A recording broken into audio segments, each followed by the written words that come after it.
All right, Chris, thank you. It is 9 o'clock. We're going to get started. This, for those of you that have not been with us before, our Prospect Lives, we usually host at about either at 11 o'clock or noon. This is a special circumstance, and we really appreciate our guest today. He's coming from us or to us live from Shenzhen, China.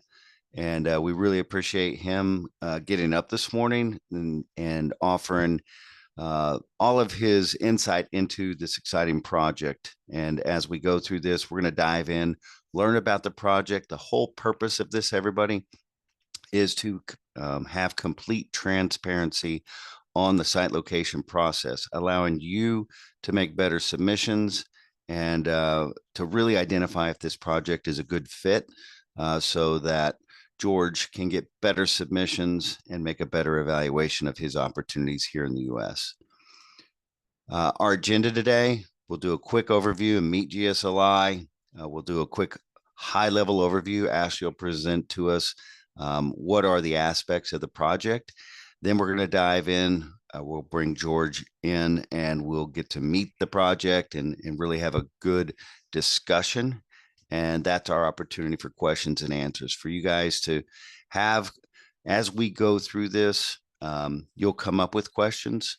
And this is meant for you, the audience, to be able to ask questions and ascertain if this is a good project for you. You might be asking, should you be here? We have pretty much 4 different groups of people. We have our GSLI elite communities that are joining us today. Those are the people who really have developed relationships with, understanding what the key factors are in their cities. So that when we come across projects like George, we know immediately when to introduce them to those projects. We also have some trial communities I see in here. Those are communities that have been looking at us or may have made some submissions in the past and are considering becoming a part of the elite cities. And we have some observing companies and site locators. We've got some, I see one individual in here that we're looking at doing a Prospect Live. So they kind of want to understand what this process is and how it can benefit their companies. We have site locators that are just observing, trying to learn about the projects also, and how GSLI can help them vet communities and get in front of communities in a much more simple way. And then we've also just have some communities that might just want to observe the site location process and learn what's going through the minds of a prospect when they're considering expansion or relocation. Some housekeeping items: you should already be muted. Please don't unmute unless we ask you to. We try to keep the sound variance when we have this many communities on board. We try to keep the sound in check. If we're going live and we see a question that you need to develop a little more, I might ask you to raise your hand.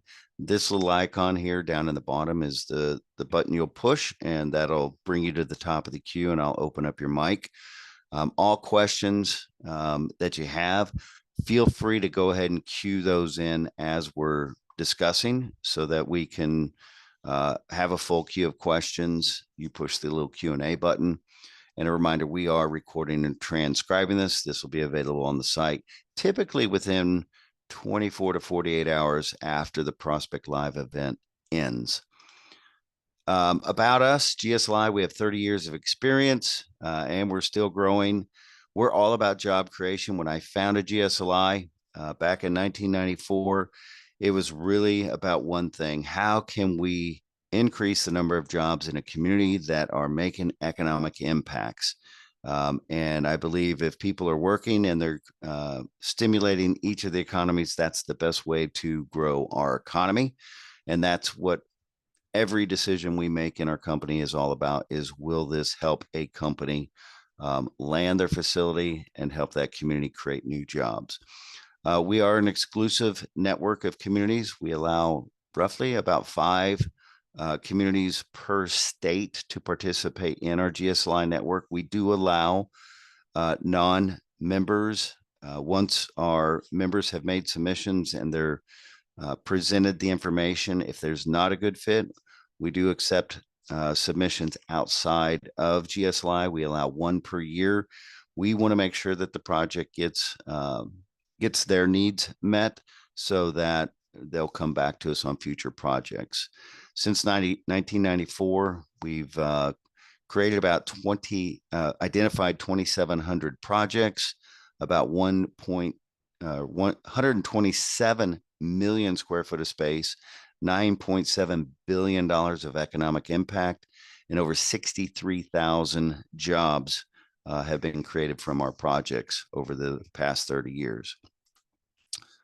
Our prospect portal is where everything's at. Currently, we have 67 active projects in there. You can go to www.GSLIprojectportal.com to view those projects. And that's actually where you'll go today or after today's presentation if you want to make a submission, and you'll log in, create an account, and make your submission.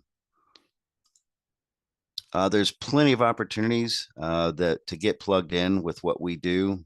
We have our jam sessions. Those are every second and fourth Tuesdays at 11 o'clock. Those are 30-minute training sessions. I teach on AI.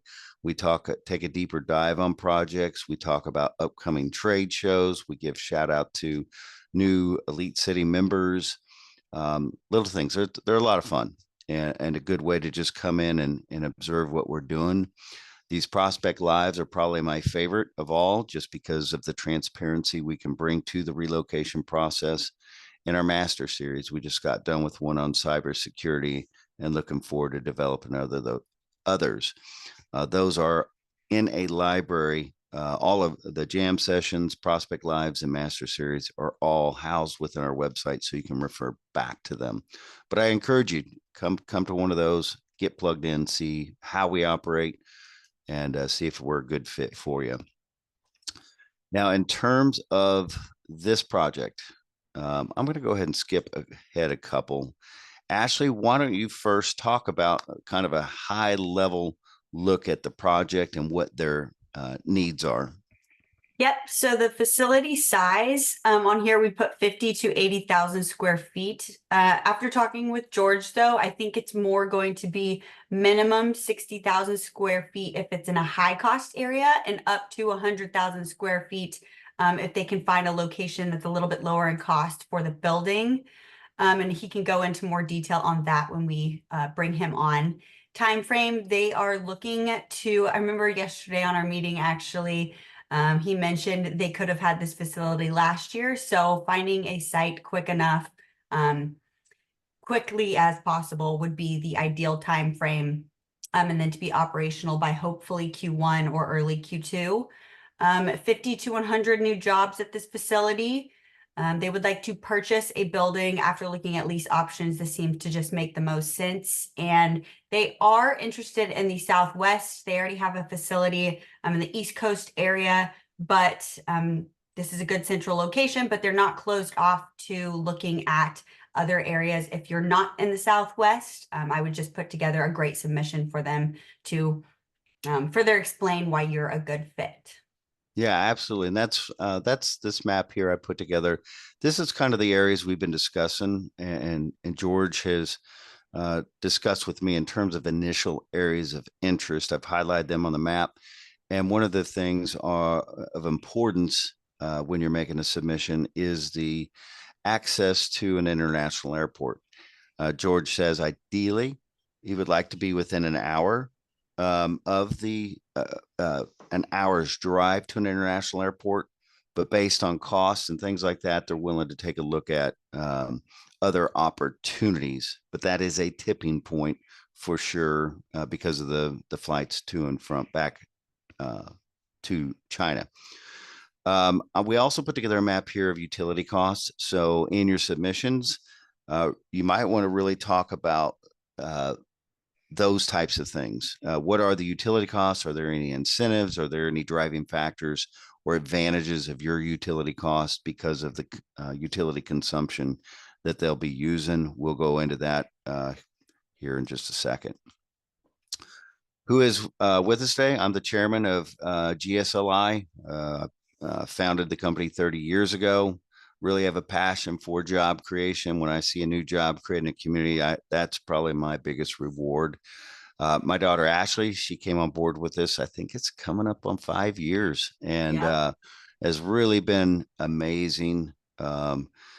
In terms of working with our projects, getting the information to and from the communities, and really, without her driving force of finding and identifying qualifying projects, we wouldn't be having prospect lives like today. And George, we can go ahead and bring you on. George and I met at IMTS, and I'll be the first to admit it was kind of a mistake. George was walking the show. He had a mission of finding new products, and saw our booth and says, "Holy cow, I'm also in charge of expanding or relocating and helping our project come to life here in the U.S." And that's looks like what you do. And we had a really good conversation. And since then, we've had some great Zoom calls. George is a busy guy. He's in Dubai. He's all over the. He was in Texas. Then he's off to another country. And but George, first of all, thank you. I know it's 10 o'clock at night there, and we really appreciate you coming on board and giving your insight into the project, because I know how excited you are about the project. So thank you so much for that. Well, thank you, Eric, for having me. I didn't realize this is such like a professional setup, and I feel like I'm on a podcast or something. But you know, but yeah, like even though I'm traveling a lot, I was born, I grew up in Illinois, and my partner and I, we all went to school in Indiana. So for some reason, though, we are traveling the world due to our project, which is a very cool experience. So Yeah, basically, I guess our project began in 2019, kind of as a proof of concept. Like we didn't think U.S. manufacturing was suitable for what we are doing, but due to some environmental and also just like government issues from other countries, it started to take off, in 2001. So ever since then, we've just been kind of like not being able to keep up with our customers' needs from us. So it's been very challenging for us. So, I was very happy I could, meet Eric just because he discussed how he can help us basically find a good community and a site for us to maybe expand our production, and so we can, just keep our business growing. yeah, So, absolutely. And that's what I talked about. We always kind of give an insight of how we meet the projects, because there's never one way. Sometimes we meet them at trade shows, sometimes we meet them through our marketing, sometimes we meet them through a magazine ad, however they come to us. But it just shows you, being out in the marketplace and coming across an exciting project like yours, really just develops that relationship. And I always say, lack of interest is lack of education, and that's what we hope to bring to you in this process, is educating you about communities that you may have not ever known, never thought of, and open up those opportunities to really make an educated decision on your site here in the U.S. And so, um, we're excited about this. We're going to go into our Q&A. And so just some guidelines here, that will help us. Use your Q&A box if you have questions. We've got 10 or 11 questions that have already been submitted that we've kind of went through, and we're going to go through. And as we go through those are going to bring up other questions. Put in the Q&A box, your name, your location, and your question, and that'll help us kind of gauge the answers. And again, if I feel like we need to go a little deeper, I'll ask you to raise your hand. That'll put you at the top of the queue, and we'll open up the mic and let you dive in a little deeper. But let's first start, George. Let's just talk about an overview of the project. Tell me about the project. I know, I know about it, but tell me about your goals with opening up this manufacturing facility. right. So right now we basically build, ASIC servers in the United States, in which we basically source what we can in the US, and everything else we basically bring all the raw materials in from overseas. And basically, it's really, we're building these servers from the ground up. We have all the components. We go through a full SMT process. We build the boards. We have to do a burn-in process. Then we have the box build, and then we'll also just than packaging and whatnot. So it's really, we're actually building a product rather than just like kind of assembling it. So right now, I guess we've been we have some sites on the East Coast that we've been building at, but then due to the location, we have issues with finding enough labor. And in addition to that, just finding people that would like to work overtime or being able to keep up with their demand, just because some of the areas do have a smaller population. And another issue we're facing that might be just state specific is that we're our products, when they're being burned in, need a large amount of power, which is probably like closer to 1.5 or 2 megawatts of power. And then we've been trying to apply for more power with the state grid. However, it's been almost 2 years now, and we still have not yet to get additional power allocated to us, despite trying to go through the local government as well as the state. So we would like a place that we would have the access to power. So that's kind of the reason we're trying to find a new site for our expansion, rather Yeah, than and stay what in the. you even mentioned on the call the other day, you've actually outsourced some of your product to try to keep up with the demand, and you're losing business because they can't even keep up with the demand. Is that correct? Yes, and to be honest, it sounds awful, but we actually have yet to hit one of our deadlines because everything gets delayed and pushed back. So, we really want to try to get ahead of the ball and actually, deliver, and do. Yeah, absolutely. So you're talking about your key motivations in terms of the power. Are there any other motivations that are going to drive your decision? Are you trying to access a key market for yourself? Are you trying to serve several markets? What are some of the motivations beyond a need for labor? It sounds like, and a need for power. I mean, a large majority of our customers. So we're technically kind of like a Foxconn to a Apple. So we represent companies here and we build their products for them. And their end user, I would say a large majority are based in Texas. So, being in the South would be beneficial as well, just for, transportation and logistics. Okay. Now we talked about the building the other day and the parameters on that. I know you now are looking to buy. Is your preference in terms of that? What are some of the must-haves in these buildings that are going to make the process of you're on a short time frame? Like you want to have your site chosen within the next 3 months, Mhm. we'll say at max, and then be operational. I believe you said by Q2, Q3 of Mhm. 2025. So we're fast tracking. So finding the right building might be key in terms of that. What are some of the must haves in those buildings? So ideally, we would want to have at least a 30 or 40,000 square foot production floor. So with that, we would have to turn that into like an ESD, a clean room, which doesn't have to come in the Q2 timeline. That can be done later because we can just focus on just the box build and the burning in portion. However, ideally it's something that's relatively turnkey, doesn't need too much improvement. And then the rest would just be, warehousing and a small office.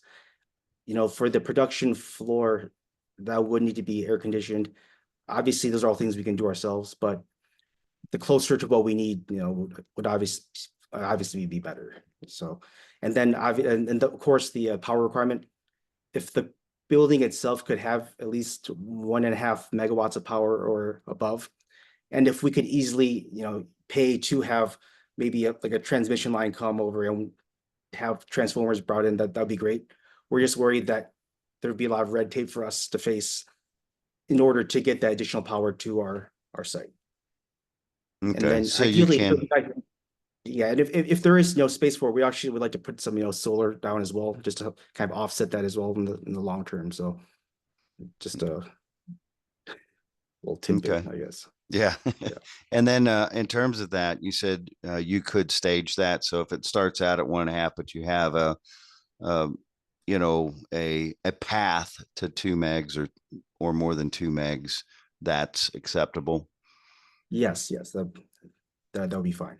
Talk a little bit about the floor, because I found that interesting. Just it's kind of a special floor that you have to put in, and can take a while, Yes, but exactly. Yeah, for like the ESD flooring, it means that the floor is like it's anti-static, so it won't destroy your boards or the electronics that we're building. So I guess one option is to pour the concrete and like do the flooring yourself, but just the curing process takes 2 months or slightly longer. But I guess another alternative we can do is there are like a ESC tiles that we can purchase that we can lay out as well, which should be faster and which we're okay. also open to doing as well. Okay. And then you kind of you talked about logistics. Your products, you're bringing in parts from overseas. Right. Talk about that. Do you bring them into a port and then truck them? Can you airship them? What are some of the needs there? So normally for the major components, they're all sent over by sea. We probably will receive 4 to 8 trucks per week based on kind of like the current or demand. And then each week we probably have 2 to 4 trucks of finished goods going out to our customer. And then but then we do have chips that are kind of the high value item in our product. Those are all sent in by air. So ideally, there is some sort of a larger airport, an international airport in the area that can receive these parts, just to make sure in case things are backlog or if we have a very narrow lead time that we can get those things in those parts in time. Okay. In terms of the jobs, can you kind of give me a breakdown of the types of jobs that you need? I know you said just yesterday when we were on our prep call, um, you've actually anticipated an increase of number of jobs that you need in the start from when we first talked. Yes. Yes. So based off one of our current facilities, I'm kind of using like a 75% of what we're actually producing, just because I don't expect it to hit the ground and being able to get that at level within, the first year. But we would be looking at a total of around like 70 jobs. 40 of them would be more labor based for like the box build, doing assembly, like moving machines to do the burn-in process, kitting components, as well as just like assembly in general. Um, we would obviously try to, like pay an above average wage, but from what I've been like, in my calculations, we've been trying to do like at least an $18 to $20, base wage for that. We would also need around 16 SMT operators, and then they could ideally they have some experience, but we're happy to do training to if as long as we can find like a responsible and like a people to help us on that part, and then that would be like around like a $24 starting salary. We'd also need production engineers, some admin, which would all just be salaried at like for admin like like the $60,000 range, and production engineers would probably be like in a like the 6-figure mark basically. So that's kind of what we have, or at least what we need in order to get the things to where we're currently at our other our other sites. Yeah, I'm going to pop to 7 just because you brought it up. And I know a lot of states and a lot of communities offer training assistance programs. Would that Mhm. be of an interest to you to have, either work with a local college or whatnot to develop a training program for those people? That would be great. I mean, that wasn't something that we are looking for initially, but we would be happy to have that, and I think that would be very helpful to us if that was an option. But then, Okay. our products aren't too complicated. It's not like you learn how to use like a CNC machine, like a lathe. But for like SMT, I think that would actually be a pretty interesting program to, to work with the local training company, or like or like a college to do. And we'd Okay. be definitely open to that. Perfect. Now, when we first started talking, you know, when we met, you were highly interested in the Texas area, and as you've kind of been, introduced and taking a look at these other things, you've really expanded your ideas and where you would look at. Talk to me. What would what could a city provide to you that would say, hey, okay, I want to give them a chance. I want to take a look at their what they have to offer. Is it utilities? Is it workforce? I mean, what are some of the things that they could put into their submission to help you say, hey, you're not thinking about us, but we would love to make your short list? I would say our biggest concern would be just the workforce. I think with power and whatnot, like I think that stuff is it's a variable, but it's something that's more just kind of black and white. You have it or you don't. But we really just want to find, like a community or a labor force that wants to work. Like we want to find people that, like that want to work extra hours, that want overtime, or that, like, or just that are not to sound like, but like that aren't gonna just kind of just like not show up for work the next day and or go fishing and then show up maybe like a week later, which it has been a challenge for us sometimes, so I guess that's kind of that's what we that's really our main goal. So And George, you're not alone. Like I would say 70 to 80% of the projects that we're working, I mean, that's their number one tipping point is workforce. And they're being forced to relocate or whatever because they've saturated a workforce in their particular area. So that's a big thing. And I think we have a lot of communities on here that can help you on that. On the utility requirements, I know 1.5 to 2 megs. Is there any, this might be a little bit of my negligence. Is there anything with redundancy or anything like that on the utilities that you need to ensure that like it's 100% going? Does a power outage just put you out? What are is there anything that you need special on utility? no, we're actually pretty easy going. We're not like a tier 3 data center. We actually just we just need power. If it's out for a day or two, that's okay with us. We can just do some extra hours to burn in. But it's something that just needs to be done, but there's no like exact time frame or uptime that's required of the power. Yeah, and you mentioned in terms of a cost, you're willing to help, whatever it takes, bring in transformers or whatever, as long as that's possible, correct? Yes, we just want to make sure that we can get power. We understand that like there's a cost of doing things, but if there's just no option or the local utility company isn't even willing to come out, for 3 months, then that's where we're stuck because we're at their mercy. Right. So let's talk about because of the amount of travel that you guys do, what's there's a question up there, and this will probably help answer that question also. Sure. Are there any specific limitations? I know you mentioned a drive time, and that varies, based on where you are. If you're in a rural setting or if you're in a, Right. and let's answer that question first, but that brings up another question. Talk about, your access to an international airport and flights. Yes, I mean, well, not we don't have, we're not Apple. We don't have like planes of people going back and forth between, like San Francisco and Shanghai. But we sometimes, our customers do send their engineers over to help implement or deploy new projects or new products. So then they do have to travel, from Hong Kong to wherever our site is. So we don't want to make it too difficult for them after like a 19-hour flight. So, but if the conditions are just perfect, then we're willing to drive 4 hours. We're our project is unique, in which we're like my partner and I, we're very flexible in the sense that, we just want like a good place to do business, So maybe if it's an extra couple hours, we might be able to put up with it, just it really just depends on the situation, like most things, always weigh out the pros and cons. Right. And that's kind of what led into my question in terms of a rural setting, a suburban setting, Right. is there the only limitation there, are you is the workforce, correct? Like if Yes, a so I rural guess setting.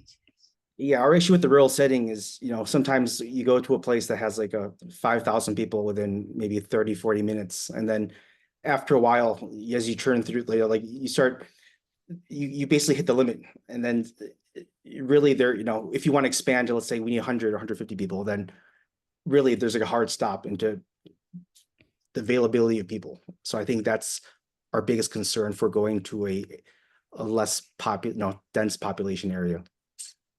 So, in asking that question, also, are there any challenges with competition? Like if there's a area that has high population, but a lot of competing companies to you to pull your workforce away from you.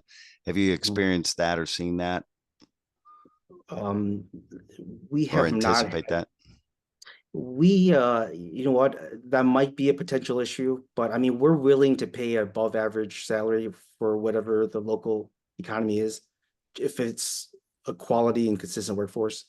We're not trying to pay minimum wage and try to, and try to get as much productivity out of people. We want them to be happy, but we just want to make sure that, that they're available, or there's people that want to do that rather than just show up and clock out and just not care.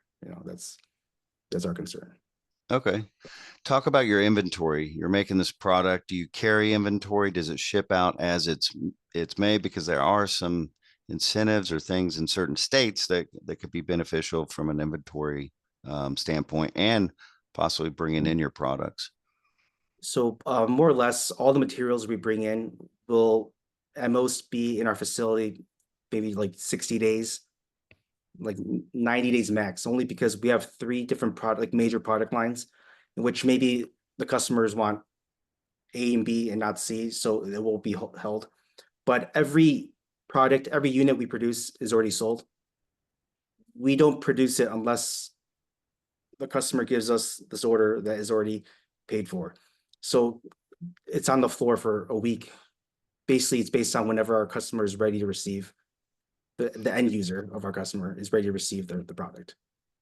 Talk to me about that. Talked about how many servers are you producing or manufacturing? What's the growth pattern of that? So right now we have three facilities on the East Coast, and then the maximum amount we can produce at one is about 10,000 units. So our goal right now is to try to consolidate production into this new site while still utilizing our other sites. So our bottlenecks really are just enough people for box build, there's power. And so basically, like whenever there is an issue, we want to be able to have the flexibility, and also SMT, just the actual boards themselves. So we want to have the flexibility to be okay, like we have a bottleneck here, then we can kind of arbitrage and move production around. Okay. In those existing facilities or Mhm. this potential facility, we've got Paula here with a question. Would a foreign trade zone be beneficial for the company? So unfortunately not, because all from what I understand for foreign trade zones is the goods have to be exported out of the United States. However, the majority of all our materials are all from China, just because that's basically where the supply chain is for everything. And then the goods themselves are sold and used in the United States. So all the materials that we bring in are still taxed at 25%, more or less. So I'm not sure if there's like some sort of government or local, like there's something we can do to reduce that. But ideally, if like we could, that'd be amazing. But as of right now, we don't really have any other, we can't really utilize those trade zones. Paula, if you want to open up or if you want to come on and talk about your foreign trade zone, I do believe, and I don't want to misspeak here, but I believe if you do import a product and you turn it into a good, then those goods aren't taxed until it's delivered. But I don't know what the exact savings are for you, but there might be some So, other benefits that we explore with that. mm, Um, Now let's talk about incentives. I know you guys are well capitalized, you have all those things, but there are startup costs and things of any new building. When we worked with the box plant, it took them a year and a half just to get their water correct. So there's slow periods of startup and things like that. How important are incentives, in the decision, or making a tipping point in your final decision? And what type of, um, we always tell people don't take a look at the incentives as a driving factor, but maybe as a tipping point to help you get through a startup phase of the new facility, even though you're not a startup. Yeah, I mean, to be honest, I mean, we're lucky in which our entire operation has always been self-funded and financed, and we've never really had to take any loans. But at the same time, the incentives are important for us because we feel like that's kind of just like kind of the buy-in of the community. We want some incentives in order to kind of show that we're all in the same boat and that they want us to succeed rather than us just being another, just company. It's that not that they just don't care, but like it shows, it makes us, like it shows us that the community is kind of invested with us as well. So we feel like that, would be beneficial for us and make us feel better about our investment into the community. Okay, that's a good point.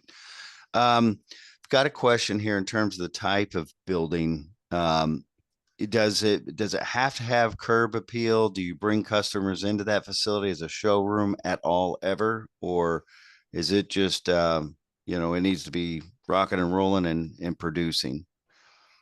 Like when I say that, like there's class A spaces and then there's some that you're going to be bringing customers into. Does that matter in I the search? No, I don't think so. I mean, as long as it's not, dilapidated, we honestly like I mean, we're making servers, it's not like we're making Teslas or something. So as long as it's like presentable, our customers very rarely visit. They just come maybe just one time just to, to see like, wow, like you guys are actually making these in the United States, which oftentimes people kind of doubt because it's not something you normally would find a American company actually producing. So then after that, then that's really it. So it really just be just for actual production and getting units out. Okay. So I've got one more question. If anybody has questions, go ahead and put them in there. Hopefully we've done an amazing job and answered all your questions, but now's the time to ask if you have something about your community you want to know and see if there's a good fit or actually, an opening for them to consider, then now's the time to put it up there. Refresh our viewers on the timeline so that they can appreciate how quick you're one to move. Yeah. So my partner actually, he just had his child a few days ago. So Oh, we would congrats. like to try to, like after, we'll give him another week and then we'd like to try to identify sites and lock something in, hopefully, by the end of the year or beginning of Q1 before the New Year's in Asia. And then we would like to try to get partially operational by like maybe the beginning of Q2.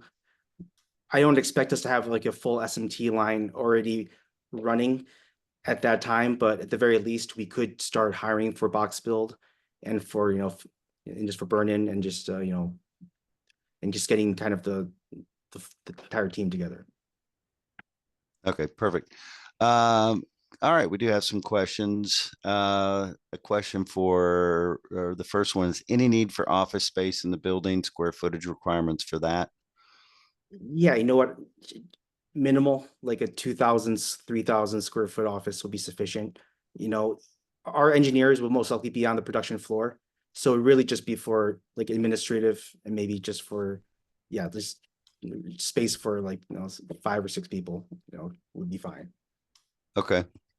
And Brenda Daniels has a question about ceiling height. Is there any particular ceiling heights? Is there any reason to go vertical or are you okay with That's a very good question. I mean, our pallets are taller than normal, and because we're bringing all the materials in, like some of our pallets are almost like 74 inches or 80 inches tall.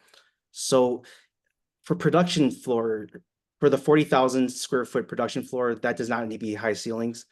But for the warehousing though, unless we get the 100,000 square foot versus the, like the 80, then we probably would want, at least enough height to go at least, like 3 pallets high.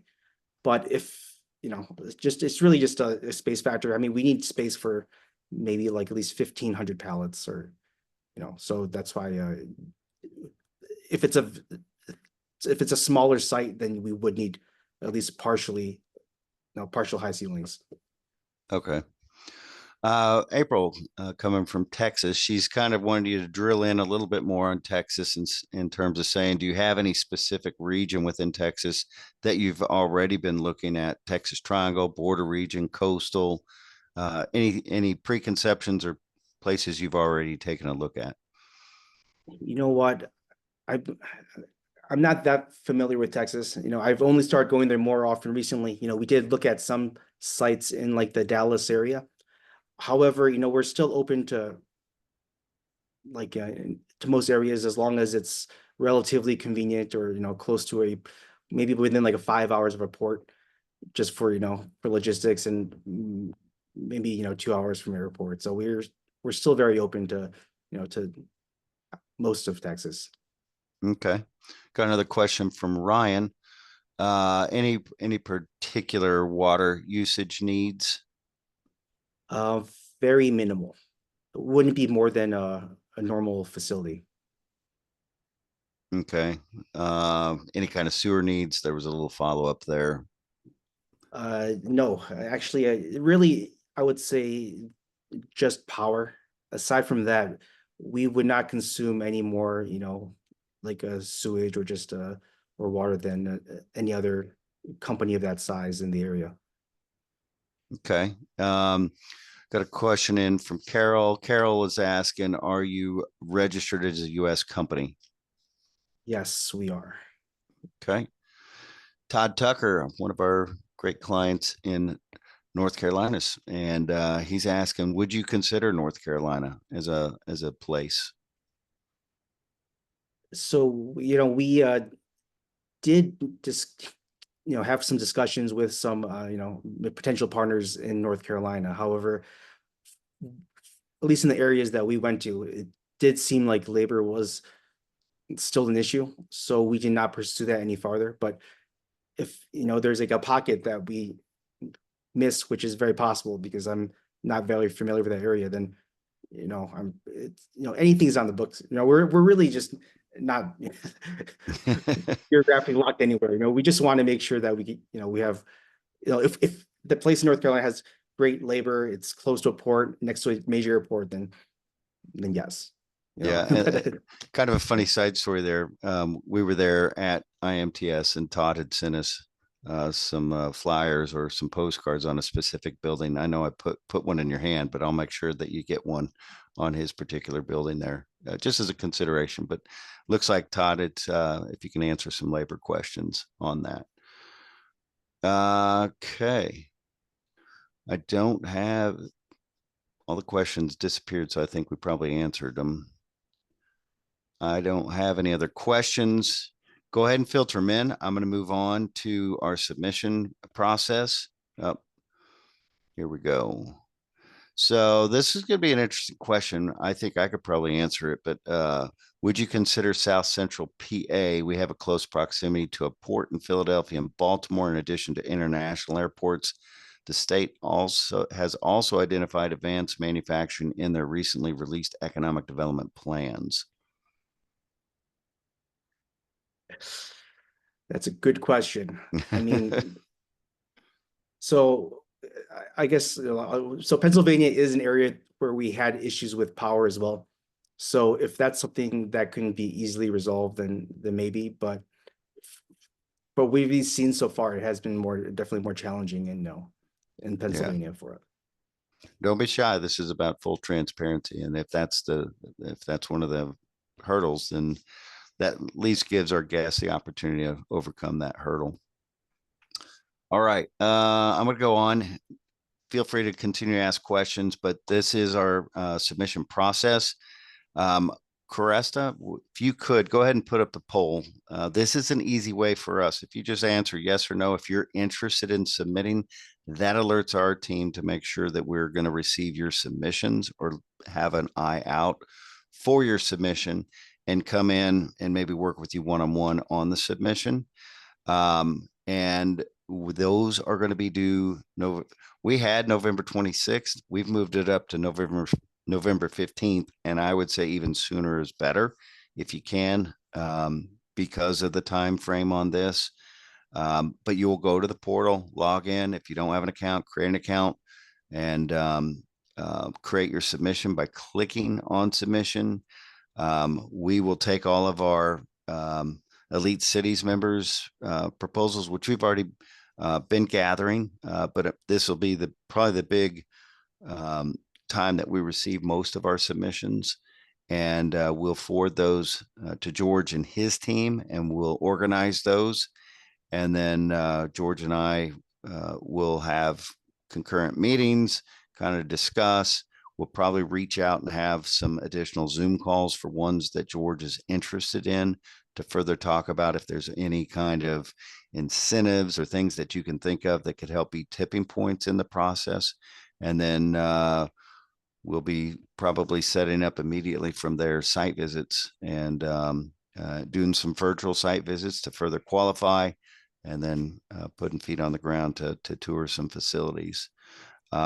The recording link, again, if you want to go back and listen to any of the questions or any of the thoughts, will be at GSLIsolutions.com, Prospect Live webinars.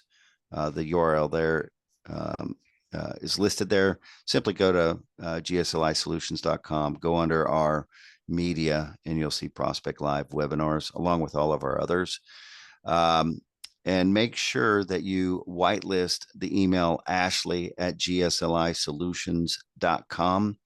That's where you'll be getting correspondence from. And if she's not whitelisted, it's probably going to go into junk or spam folder, and you're going to miss some important follow-ups. And that's it. Here is our contact information. If you need to get in contact with us, you can email a general email to info@gslisolutions.com. Visit us and go to find the details on George's project at attractmorejobs.com, which is our project portal. Our emails and our phone are there. If you want to screen capture that, do that, and we'd love to connect with you. I do not see any other questions, and we're about perfect. We're about 45 minutes. I like to respect the community's time. George, again, I can't thank you enough for getting up at 10 o'clock at night, or not getting up, but joining us at 10 o'clock at night and extending your day to help talk with these communities and the communities. I know how busy you are with your day, so thank you so much for setting aside time today to spend with George and us and learn about this project. Till our next jam session, till our next Prospect Live, till our next Master Series, we look forward to connecting with you. And till we meet again, I'm going to say we're signing off. And hold on one second. Yep, never mind. Just had one more question pop in. But till we meet again, thank you so much, and have a great day and continue to make a difference in your communities. Take care, everybody. Bye, Thanks, George. everyone. Thank you. Appreciate it.